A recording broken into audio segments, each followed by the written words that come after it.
xin mây hương ngắm mây nắng ban rủi trời lâu hè bao bầu mây trái lâu nhà ru sang luôn sáng sáng không trái lâu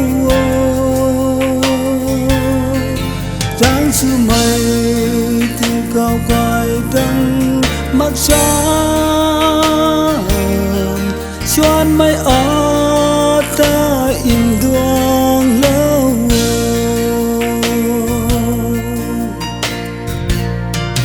bận thì buồn dính răng quang tu khâu mà sương mây mà đi cũng khâu tình mây rơi ấp xin dính quang khâu khá lâu kháng pháo bao mây na đê hè bao bao mây trái lâu nhà ru sang luôn sáng sáng không trái lâu sáng xưa mây tình cao quay đắng mắt sáng xoan mây ở ta im đuông lâu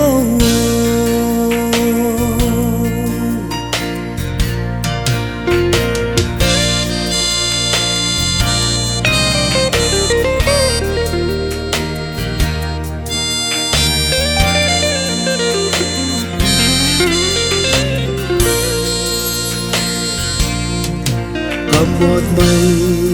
đi đại can bóng khâu đi lột hay